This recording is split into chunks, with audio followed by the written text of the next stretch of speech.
Hello to you all.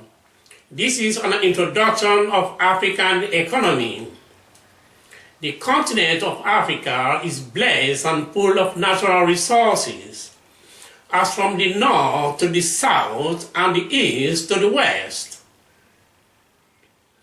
For mineral resources in one hand, there are diamonds, gold, iron ore, bauxite, aluminium, uranium, phosphate, and many others. On the other hand, there are varieties of agricultural produce and fertile soil.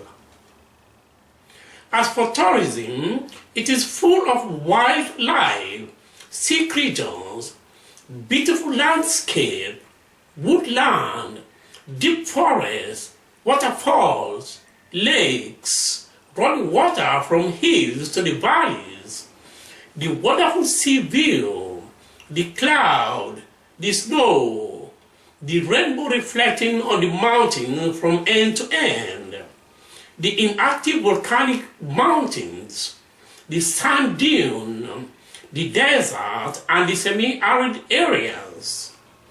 You may find all these natural resources in the continent of one race Africa.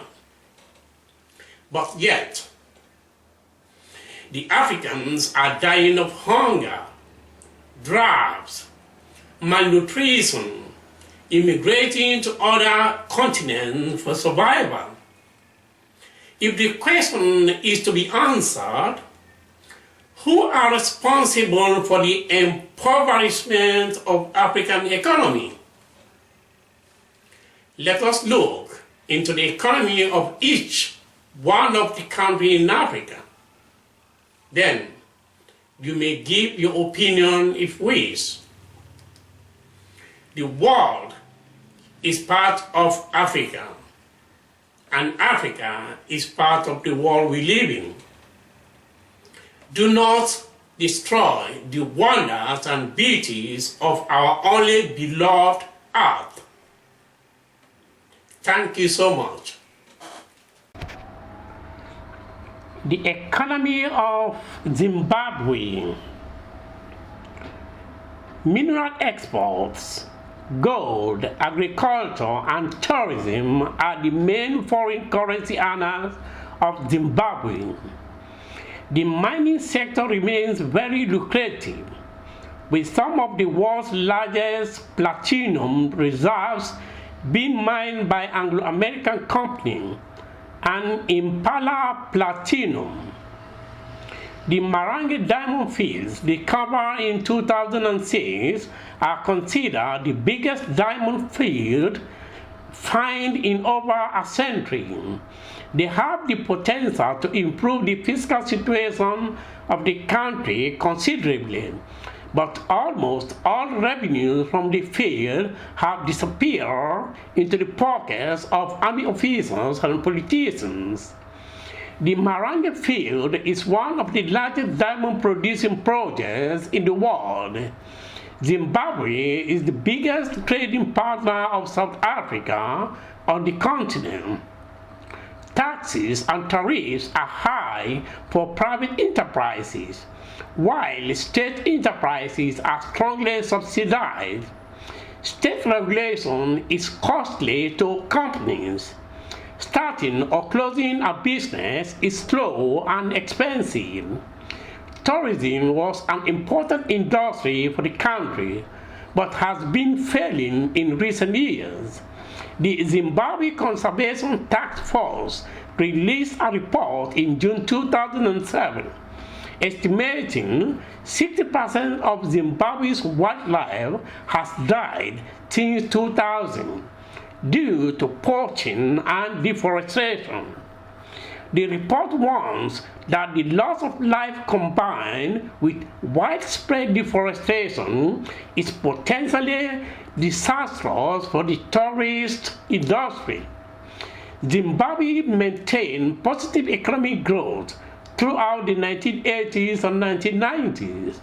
The economic decline was due to Zimbabwe's involvement from 1998 to 2002 in the war in the Democratic Republic of the Congo, which drained hundreds of millions of dollars from the economy.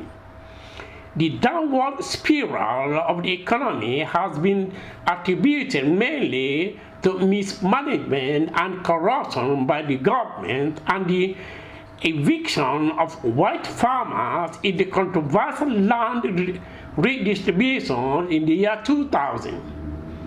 By 2005, the purchasing power of the average Zimbabwean had dropped to the same levels in the real terms as in 1953. In 2005, the government led by Central Bank Governor Gono started making overtures that white farmers could come back. In January 2007, the government even let some white farmers sign long-term leases, but at the same time, the government continued to demand that all remaining white farmers who were given eviction notice earlier vacate the land or risk being arrested. Mugabe pointed to foreign governments and alleged sabotage as the cause of the fall of the Zimbabwean economy, as well as the country's 80% formal unemployment rate. Agriculture.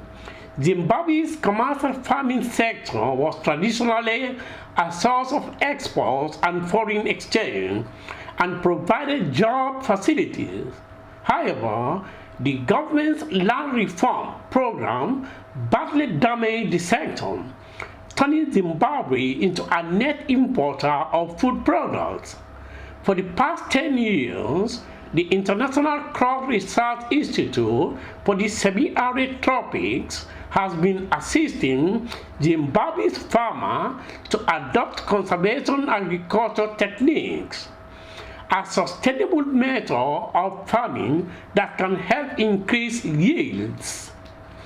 By applying the three principles of minimum soil disturbance, legume-based cropping, and the use of organic mulch, farmers can improve infiltration, reduce evaporation and soil erosion, and build up organic soil content.